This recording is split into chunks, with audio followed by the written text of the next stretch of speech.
reform program, Justice on Wheels. Yeah. All of these programs, to the best of my ability, I will continue. All these good programs, bringing, that will bring the court nearer to the people. This Justice on Wheels, do you think it helps in declogging the dockets of the court? It helps, ma'am, but I think it helps. To what extent, I do not know. Probably the declogging of the court's dockets will have to be addressed by measures more than just justice of wheels. Principally, my thoughts would be first to get an inventory, and just like what the Court of Appeals has done, and I have had the good fortune of presiding justice and Andy Reyes show me around. They have a very good computerized system, and I think that will go a long way into declogging our court system. Okay. Now, of all the members of the court, the Chief Justice is considered as the first among equals, primus inter pares. But to lead the court or the whole judiciary, you must do it with moral ascendancy. So how do you intend to gain the respect, the trust, and the confidence of the other associate justice, incumbent associate justices, some of whom are older than you and who are more experienced than you, for you to effectively lead the judiciary? My winning ways always, Madam, wherever I go, is to approach my new colleagues with just one formula: humility. Just be humble, go talk to them, know that they are there way before you. But if I am blessed by this Judicial Council to be shortlisted, and if I am blessed to be appointed, I will talk to my colleagues and say, with all humility, I am here, I would like to work with you, and please give me the chance to work and lead you. Okay. Now, Soljan Jardeleza, this is my last question. How do you want to be remembered as the Chief Justice of the Supreme Court? I will not venture, ma'am, from the question when asked in the Philippine Bar Association, how will I be remembered as a Solicitor General? I will have the same answer.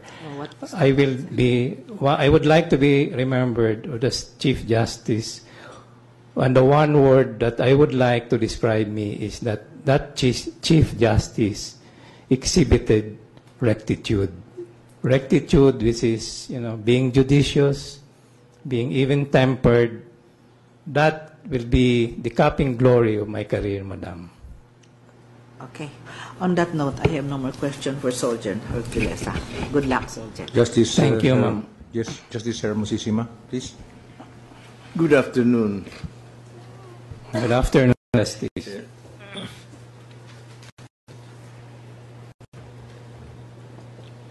We have interviewed you quite lengthily before, and it seems that you have passed the interview with flying colors, considering your intellectual background.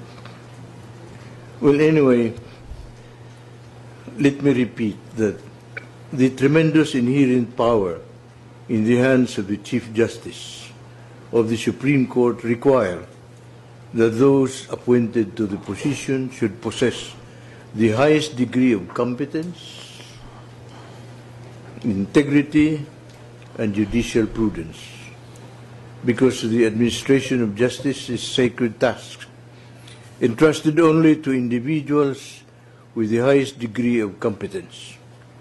A judicial post is a position of honor and is offered only to those who are best qualified. Considering this, if you are appointed Chief Justice of the Supreme Court of the Philippines, what would be your judicial philosophy?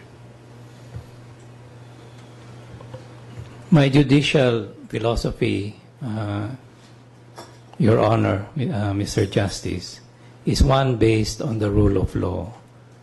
That given that the primary function of the Supreme Court is to be the guardian of the rule of law, that the court should lead by example, and considering that in deciding cases, the Supreme Court decides only through written decisions, the premium of the court should be that they write what I call well-reasoned and well-elaborated decisions, because from there springs the power of the court, Your Honor.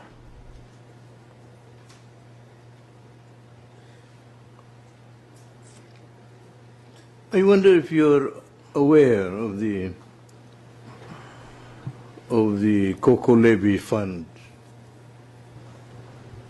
Are you? Does that ring a bell? Yes, Justice, from what I read from the papers. Oh. Well, there's involved billions of pesos in sequestered assets coming from the Coco Levy Fund. And this was acquired with the tax on copra collected from farmers for 9 years during the Ferdinand Marcos martial law. Are you aware of what happened to this coconut levy fund? Billions of pesos intended for the benefit of coconut farmers and intended for the rehabilitation of the coconut industry. I believe, Mr. Justice, that the Supreme Court has already ruled that the Coco Levy funds belong to the farmers.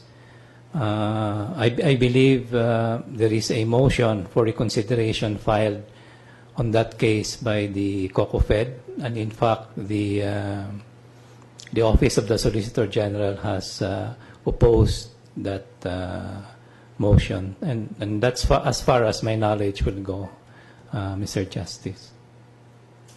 You are not privy to the cases involving these funds?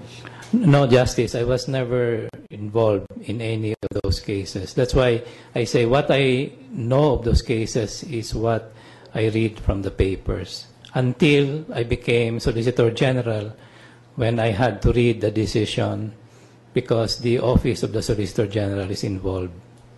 As the lawyer of the Honorable Danding Cojuangco, you were not privy to this transaction?